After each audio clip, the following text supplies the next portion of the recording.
네, 여러분 안녕하세요. 반갑습니다. 찐이야. 네, 여러분들의 출근길 주식을 책임지고 있는 진짜 주식 전태진입니다. 반갑습니다. 좋은 아침입니다, 여러분들. 자, 좋아요 한 번씩 눌러주시고 오늘 또 새로운 한 주잖아요. 또 활기차게 또 파이팅 있게 한번 출발해 봐야겠죠, 여러분들. 네, 최영임님 그리고 김상리님, 학신님 반갑습니다. 좋은 아침입니다. 자, 여러분들 좋아요 한 번씩 눌러주시고 라인님도 반갑습니다. 자, 이제 8월 마지막 주예요. 그죠? 8월 마지막 주고 이번 주가 지나게 되면 다음 주부터 이제 9월 달로 넘어가게 됩니다. 그래서 8월 마무리 또 우리 깔끔하게 해야 되겠습니다. 깔끔하게 해야 되지 않을까요, 여러분들? 그쵸? 8월 또 마무리 깔끔하게 하려면 저와 함께 출근길 주식 함께 하시면 좋을 것 같습니다. 정혜진님, 윤남아님, 박윤서님 반갑습니다. 좋은 아침입니다. 아, 학신님, 오늘요? 아니, 오늘은 없습니다. 오늘은 제가 항상 말씀드리죠. 만약에 뭐 이제 오후나 이렇게 여러분들과 뵙게 되면 제가 오늘 시간적 여유가 있다라고 이렇게 힌트를 좀 드리는데 오늘은 이제 2부에서 마무리가 되지 않을까 싶습니다. 그러게요. 아이, 참. 또 뵈면 좋은데. 그쵸? 아, 빠르게 한번 출발 한번 해보도록 하겠습니다. 크리스탈 제이님, 반갑습니다.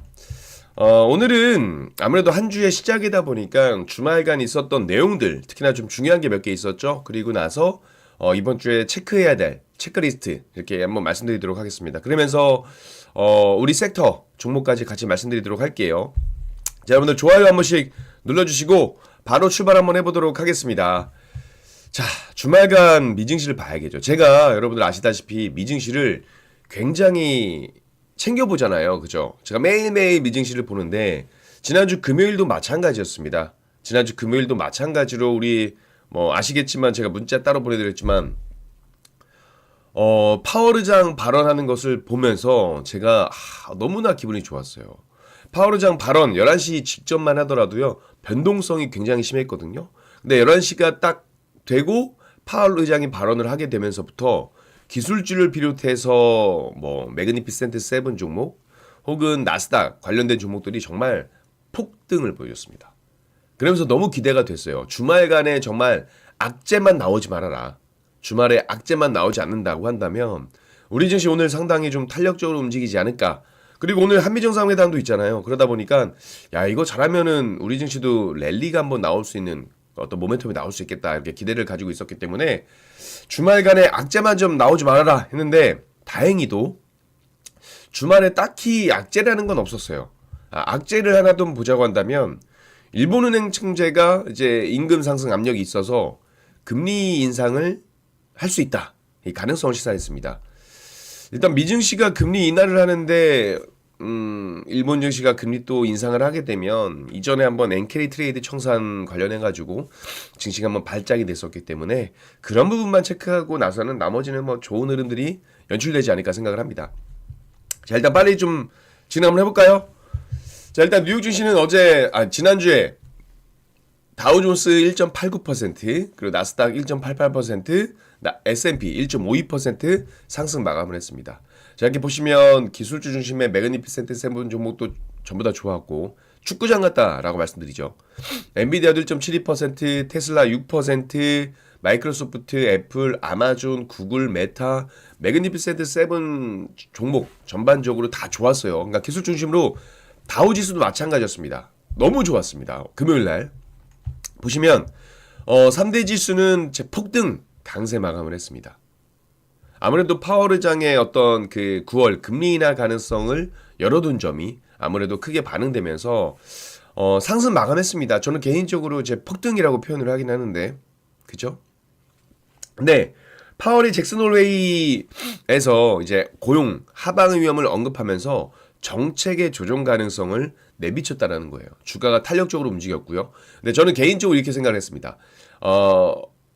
금리 인하에 대한 시사는 했어요. 그렇지만 이게 완화적이다라기보단 조금은 덜 매파적이었다. 제가 생각했던 것보다도 덜 매파적이었다. 저는 원론적인 이야기를 할 거다라고 생각을 했거든요. 그 원론적인 이야기를 하게 되면서 어쩌면은 좀 매파적인 분위기가 나오지 않을까라는 생각을 했는데 그렇지 않았습니다. 그러니까 선물 시장에서 연내 2회 인하를 이제 확실하는 분위기가 되살아났고요. 인플레이션 고주에 대한 우려도 함께 되긴 했어요. 되긴 했는데 하방 위험, 그러니까 고용 지표가 너무 안 좋다. 고용에 대한 안 좋은 점을 이야기하면서 정책 조정 가능성에 파월이 방점을 뒀다는 겁니다. 근데 파월이 이런 이야기를 했습니다, 여러분들. 파월 의장이 정당화할 수도라고 표현한 것 자체가 이제 금리 동결 가능성도 열어둔 표현이에요. 그래서 저는 덜 매파적이었다라고 보여주고 있고, 근데 어쨌든 중요한 건 증시하고 채권 시장은 일단 금리 인하에 배팅을 걸리게 되면서 매수세를 강화시켰다라는 거죠. 그리고 금리 인하 기대감이 일단은 시장에 대한 동력은 될 겁니다. 그쵸?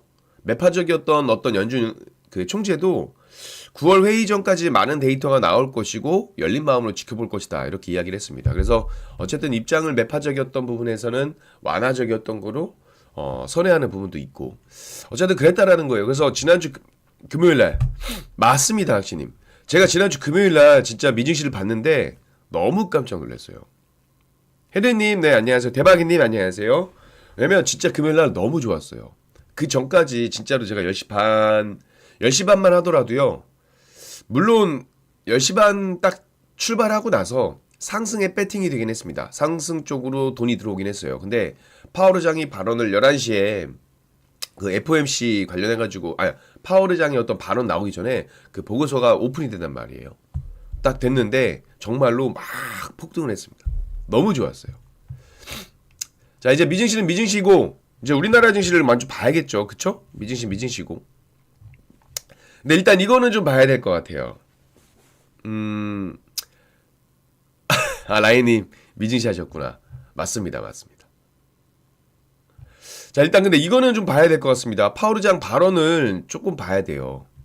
파월 의장 보기 전에 이번 주 체크리스트 잠깐 볼까요? 자, 뉴욕시 이야기 드렸고, 이거 먼저 보고 가자. 파월 의장 발언을 좀 볼게요. 여러 기사들이 나왔었습니다.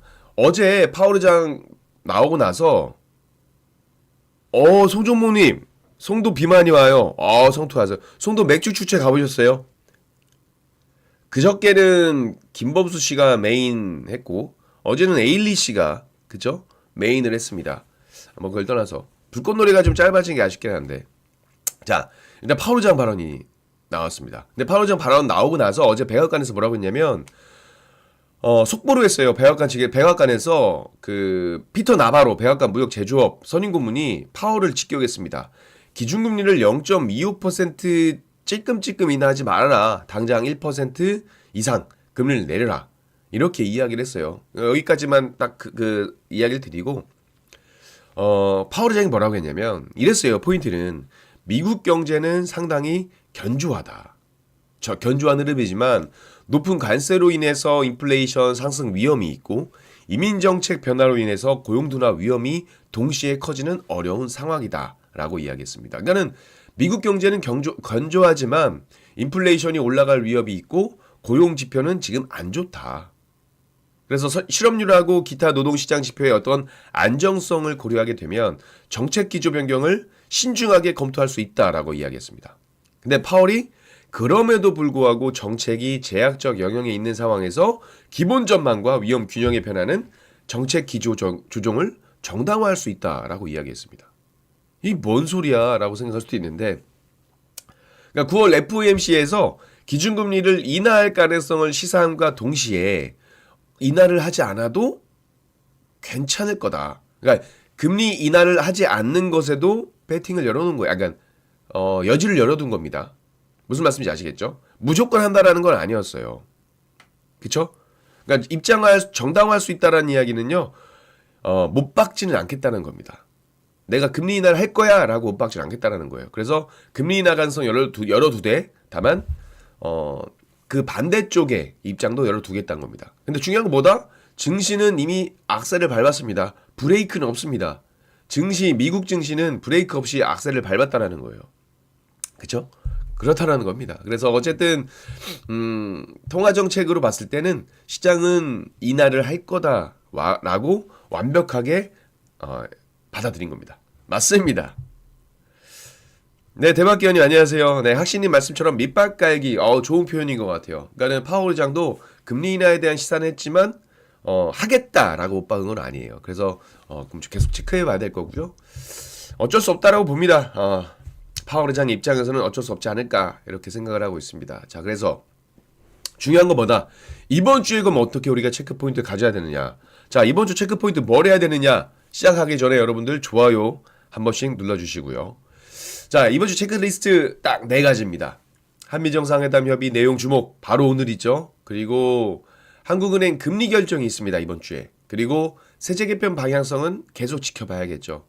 결국 우리가 냉정하게 봤을 때 최근 증시의 하방을 강하게 했던 건 세제 개편안입니다. 딴 거 없습니다. 그죠?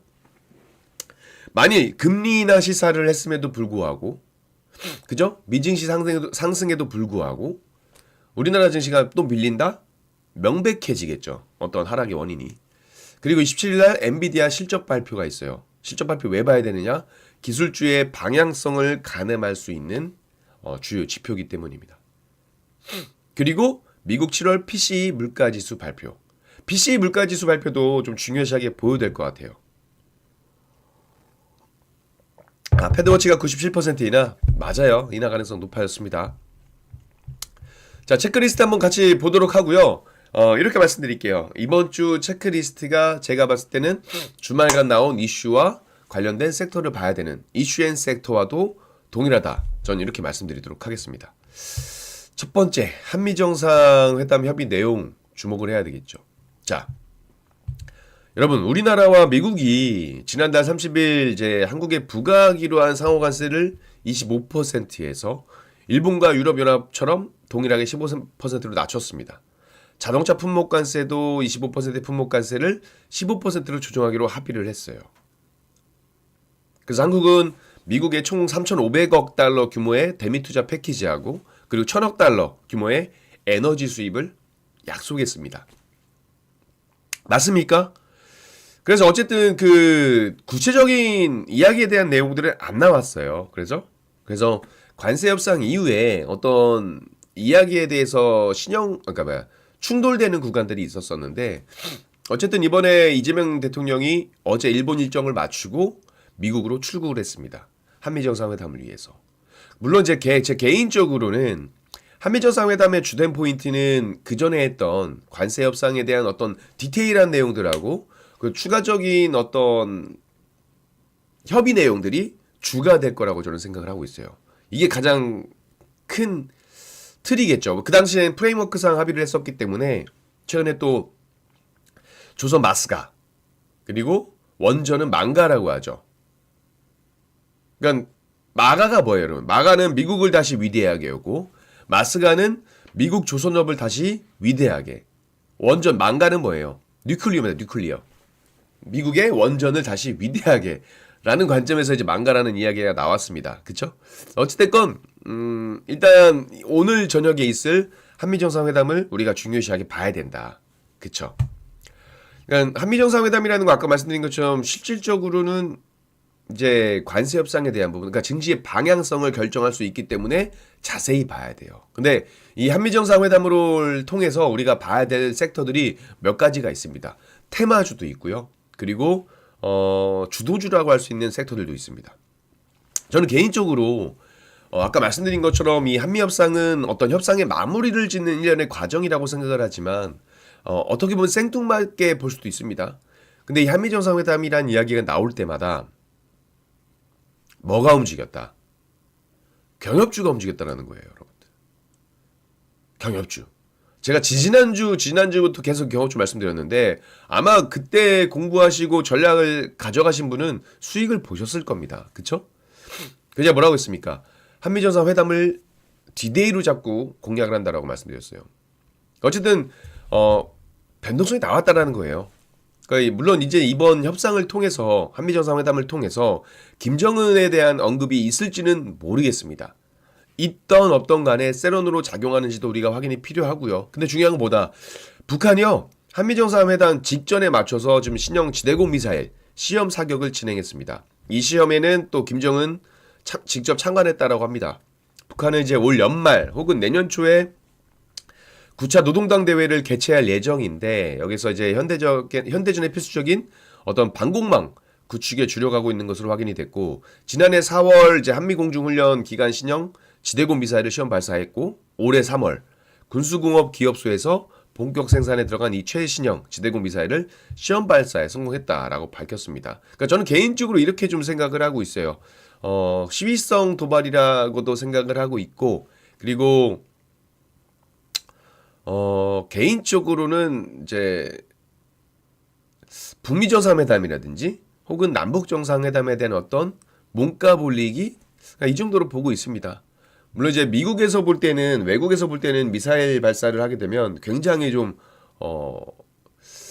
위험하게 봤대요. 지정학적 리스크에 대한 부분들. 근데 우리나라 사람들은 김정은이 워낙에 우리 주기적으로 미사일을 발사했기 때문에 조금 둔감해지긴 했습니다만, 어찌됐건 저 개인적으로는 몸값 올리기라고 좀 생각을 하고 있습니다. 저는 개인적으로 그렇게 생각을 하고 있고, 중요한 건 뭐다? 어찌됐건 그 종목들이 올라가니까 관련된 종목들을 좀 계속해서 보셔야 될 거예요. 그래서 최근에 저는 이제 조선주, 그리고 원전주, 방산까지도 한번 봐야 됩니다. 방산은 뭐냐면, 제가 물론 조선원전은 길게 보셔야 된다라고 말씀드렸고, 방산은 이번에 단기적으로 보면 방위비 증액에 대한 이야기가 나올 수 있습니다. 그러고 보면 다뤄야 될 의제가 너무나 많아요. 그쵸? 다뤄야 될 의제가 너무 많습니다. 관세 협상을 했을 당시에 우리나라가 이제 가장 요긴하게 활용했던 카드가 바로 조선이었고, 매우 나이스였죠. 그 전략이 매우 나이스였고, 그 제2의 마스가 프로젝트가 불릴 수 있는 원전도 뭐 여러 개가 이야기가 나왔습니다만, 노이즈도 있었어요. 근데 최근에 긍정적인 내용들이 좀 더 많았던 상황이고, 한미 간 원전 협력도 지금 주요 의제로 떠오르고 있고, 그리고 트럼프 대통령이 이제 원전 르네상스에 대한 이야기를 했습니다. 그쵸? 그런 부분도 있었어요. 이거 아시니까 쭉쭉쭉 넘어갈게요. 마지막이 이제 이거죠. 재계 총수, 한미 정상회담 지원 사격, 여기가 있었습니다.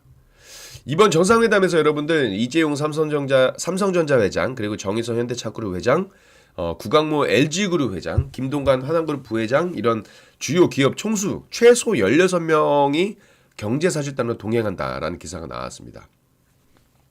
이들 기업을 중심적으로 해서 추가적인 어떤 대미 투자 계획이 제시될 가능성도 상당히 크다라는 부분. 그렇게 되면 아마 관세에 대한 영향도 미비해질 수 있으나, 워낙 영향이. 그쵸?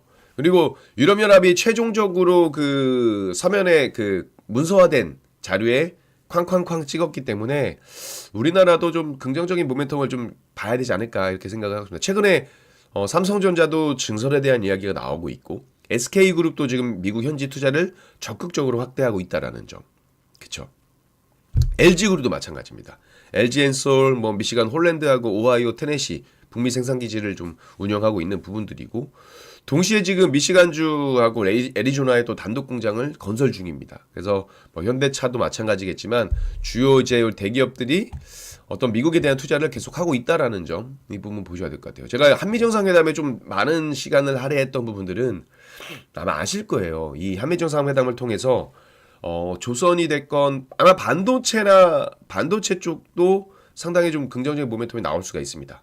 최근에 삼성전자 비롯해서 우호적인 환경이 나왔기 때문에 이런 거 좀 보셔야 될 거고, 왜? 27일 엔비디아 실적 발표가 있으니까요. 맞죠, 여러분들? 자, 두 번째, 이거는 좀 간단하게 넘어가겠습니다. 한국은행 금리 결정, 이 세제 개편 방향성에 대한 부분인데, 세제 개편 방향성은 그냥 빨리 차치하고 넘어갈게요. 우리나라 증시 같은 경우도 동결, 인하에 대한 전망이 좀 엇갈리는 상황입니다. 전문가들의 전망도 엇갈리고 있는 상황이에요. 그쵸? 일단 금리 인상이라는 것은 선택지에 없죠. 그래서 뭐 동결이냐 인하냐, 특히나 8월달 이번 달에 인하를 하고 10월달에 또 인하를 할 거냐, 이런 또 의견들이 맞부딪히고 있는 겁니다. 파월 발언전만 보더라도요, 동결 전망이 조금 더 우세하긴 했었어요. 전망이 좀 더 우세하긴 했었습니다. 그쵸? 근데 지난주에 파월 발언이 나오고 나서 금리 인하 가능성이 그냥 인하 가능성에 대한 이야기가 나오게 되면서 아마 금리 차에 대한 한은의 어떤 부담이 조금 줄어들게 됐을 겁니다. 그래서 아마 기준금리 2.5% 비중으로 이제 동결할 거다라고 예상했던 부분들이 아마 조금은 제 개인적인 생각으로는 선제적으로 인하를 하지 않을 것 같아요. 개인적으로는 그러니까 부담이 좀 덜해지긴 했습니다만 인하를 하기에는 조금 애매한 그런 위치가 아닐까, 저는 그렇게 생각을 하고 있습니다. 일단 보시면 저와 같이 동결을 보고 있는 사람들의 어떤 그 주장을 보게 되면 서울 아파트값 상승세가 뭐 지속되고 있고 뭐 가계부채가 높은 부담을 주고 있기 때문에 인하보다는 상황을 좀 더 지켜봐야 한다는 의견이 좀 더 많은 거거든요. 저도 마찬가지예요. 그러니까는 선제적으로 조치하기보다는 미국의 어떤 9월 달에 금리 인하 스탠스를 좀 보면서 같이 하면 좋지 않을까라는 생각을 하고 있는 거고 금리 인하에 대한 부정적인 의견은 아닙니다. 이런 생각을 좀 갖고 있는 거고 반대로 이제 금리 인하를 하자는 입장에서는 최근에 추경했던 부분들 그러니까 미국 관세 그러니까 집행했다는 경기 부양 효과를 기대할 수가 있는 상황이고 그리고 그것을 극대화하기 위해서는 금리가 내려가야 된다는 입장입니다. 내수 회복이 좀 지연되고 있는 부분들 관세 정책 불확실성으로 인해서 수출 전망이 좀 어려웠던 부분도 있으니까 인하가 필요하다라는 생각인 거예요. 근데 저 개인적으로는 물론 인하가 중요하긴 하지만 저는 미국의 어떤 스탠스를 보고 선제적으로 하는 게 좋을 것 같고 그리고 개인적인 더 냉정한 이야기를 드리면요. 금리 우리 한국은행의 금리 결정 국내 증시 방향성에는 그렇게 영향 안 줄 거라고 저는 보고 있습니다. 영향이 미비할 거라고 봐요. 지금 금리가 동결이냐 인하할 거냐 요거는 저는 솔직히 우리나라 증시를 이끌 수 있는 요소는 아니고요. 오히려 엔비디아 실적 발표하고 한미정상회담하고 연준의 금리 인하 기조라든지 이런 게 조금 더 영향을 주지 한국은행에서 인상을 하나 동결을 하나 인하를 하나 지금 이번 주에 어떤 증시 방향성에는 그렇게 도움 줄 거라고 저는 보지 않습니다.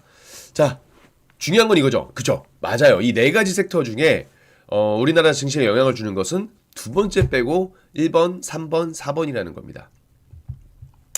자 여기는 좀 시간을 좀 많이 할까 하는데 보겠습니다. 일단 27일 날 엔비디아 실적 발표가 있어요. 그러면 이제 기술주의 방향성이 나올 겁니다.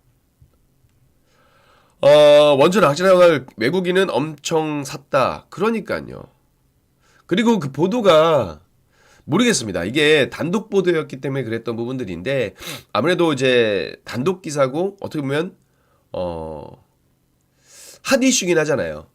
근데 이제 조금 시간을 두고 같이 비교해서 봤으면은 근데 일단 뭐 기사 자체는 팩트는 맞았으니까 어쩔 수 없는 부분들이죠. 그쵸?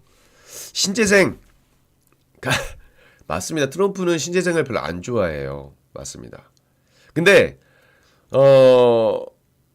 지금 신재생을 좋아하지 않지만 지금 최근에 태양광이라든지 이런 게 올라갔던 거는 그 지원금에 대한 부분들이 불확실성이 해소가 됐기 때문입니다. 근데 개인적으로 우리나라 증시는요. 저라면 신재생 안 보고 다른 걸 보겠지만 우리나라 증시 입장에서는 이재명 대통령의 정책상 신재생 에너지에 대한 부분들이 나올 수가 있기 때문에 저는 좀 크게 보시는 게 맞을 것 같아요. 크게 봐야 될 겁니다. 이거 아마 신재생 에너지 단기적으로 보는 게 아니고요. 좀 긴 호흡에서 보셔야 될 겁니다. 저는 그렇게 보고 있습니다. 저는 그래서 긴 호흡으로 볼 거면 저는 지금 공약을 안 할 텐데, 그쵸? 일단은 트럼프는 안 좋아하는 건 맞아요. 그쵸? 네, AI 이야기 잠깐 먼저 드리고 지난주가 AI 버블론과 지속적으로 주도할 수 있느냐, 성장성이 있느냐 대립이 나왔었던 거예요. 지난주에 그래서 기술주가 버블론이 나오게 되면서 약세를 보였습니다. 그쵸? 지난주 한 주가 계속 그랬어요. 맞습니까? 그래서 우리가 이번 주에 발표되는 현지 시간이 27일이죠. 엔비디아 실적 발표에 주목을 할 수밖에 없는 이유입니다.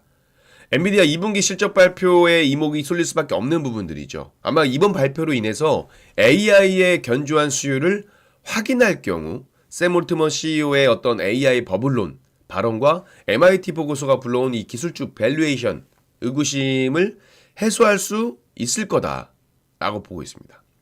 중국 수출 관련 코멘트도 관심을 가지고 있어야 되는 거고요. 아마 이번 실적에서는 차세대 제품 루빈 가속기 진행 상황에 대한 이야기라든지 앞으로 추후 가이던스에 대한 내용들도 나올 거예요. 그래서 아마 추후 가이던스가 상당히 중요한 부분이 되겠죠. 그쵸?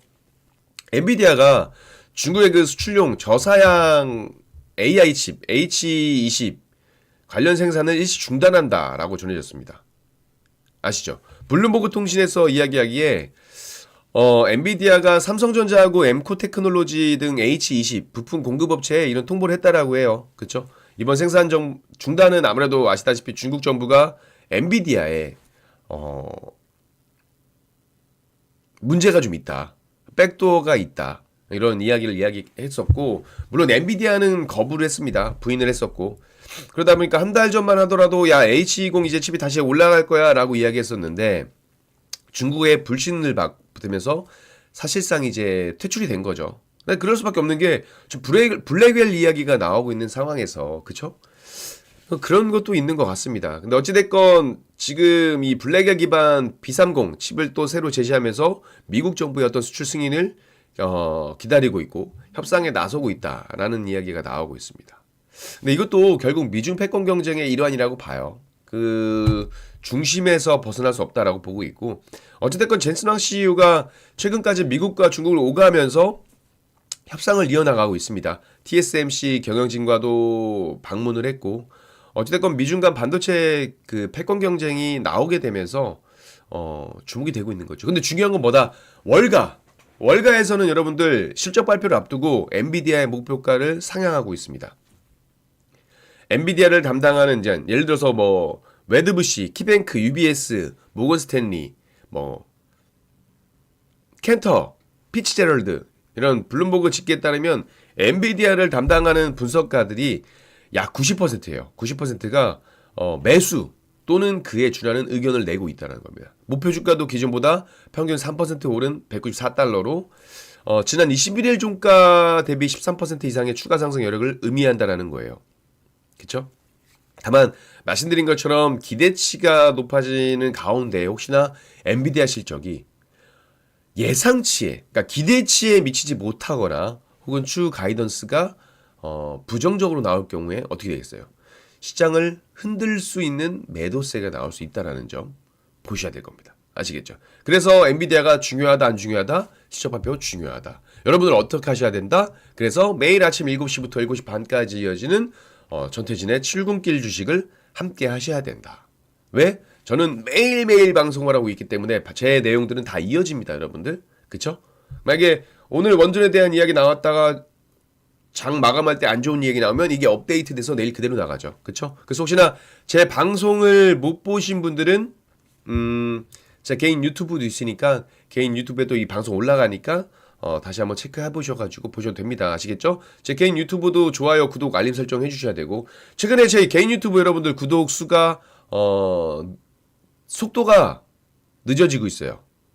이러면 안 됩니다, 여러분들.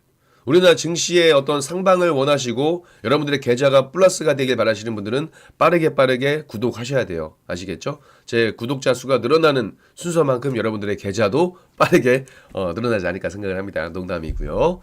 자, 마지막 미국 7월 PCE 물가지수 발표입니다. 물가지수 발표예요. 자, 제롬 파월 의장이 연준에서 이제 비둘기파적인 면모를 보이면서 시장의 관심이 이제 일단 9월 금리 인하를 넘어서 어떻게 됐어요? 야, 9월, 10월, 12월 남은 FOMC에서 연준이 인하를 몇 번 할까로 넘어가고 있습니다. 일단 시장은 9월 달을 아예 인하를 할 거다라고 아예 못 박아 얻었어요. 시장은 인하를 하는구나 라고 이미 기정사실화했습니다. 근데 중요한 건 뭐다? 9월달, 10월달, 12월달 3번 남았는데 FOMC가 과연 그 점도표상에서 2번 예상했듯이 연내 2번을 할 거냐 아니면 연내 3번을 할 거냐 이런 이야기를 한다는 거예요. 저 개인적으로는 2번 정도를 생각하고 있습니다. 2번 정도를 생각하고 있고, 근데 아마 이제 정책이 제약적 영역에 있다라고 이야기를 했기 때문에 이게 완벽하게 파월 의장이 인하를 할 거다라고 못 박은 건 아니에요. 확정 짓는 것보다는 가능성을 열어둔 표현입니다. 그래서 만약에 여기서 고용이 강해지거나 물가가 좀 더 끈적끈적해지고 뜨거워지게 되면 9월 인하도 어떻게 보면 장담 못한다는 의미가 될 수가 있습니다. 그쵸? 그래서 물론 이제 기정사실화 되고 있지만 그래서 7월 PCE가 중요한 거예요. 왜? 고용지표가 안 좋고 물가가 높게 나오면 9월 금리 인하 장담할 수 없다라는 내용이 내포되어 있던 겁니다. 파월 발언의 그 의미는 이 내용이 포함되어 있다는 거예요. 그래서 그 금융정보업체 팩트에 따르면 시장 전망치에 따르면 변동성이 큰 식품과 에너지를 제외한 근원 PC 같은 경우가 전년 동기 대비 2.9% 상승할 것으로 예상되고 있습니다. 6월달이 2.8%였어요. 6월달보다 소폭 높은 수준이에요. 그래서 전망치보다 더 높게 상회를 하거나 예상치보다 더 상회를 하거나 오히려 생각보다 안 좋게 나오게 되면 9월 금리 인하도 일단은 조금은 봐야 된다. 근데 저는 개인적으로는 아마 베이비 스텝으로 0.25% 금리 인하를 하지 않을까 저는 이렇게 생각하고 있습니다. 그리고 저는 개인적으로는 연내 2번 정도로 보고 있어요. 근데 만약에 여기서 지표들이 좀 다르게 나오면 또 다르게 될 수 있습니다. 어쨌든 FOMC 의원들도 데이터를 보고 결정을 한다라고 했으니까 여기에 대한 부분들도 좀 참고를 해보시면 좋지 않을까 이렇게 생각이 되고 있습니다. 자, 제가 준비한 내용은 여기까지고요. 아시다시피 여러분들 이번 주 체크리스트는 딱 이 정도만 보시면 좋을 것 같고 7시부터 7시 반까지 출근기 주식 좋은 기사 많이 말씀드리는데 제 유튜브 홍보도 같이 해야겠죠. 구독해주세요. 여기서 인사드리도록 하고요. 지금까지 한국경제TV 전태진 파트너였고 여러분들의 출국길을 책임지고 있는 전태진이었습니다. 자, 여러분들 한 주도 파이팅 하시고 성투하시기 바라겠습니다. 오늘 하루도 파이팅 하세요 여러분들. 감사합니다. 성투하실 거예요.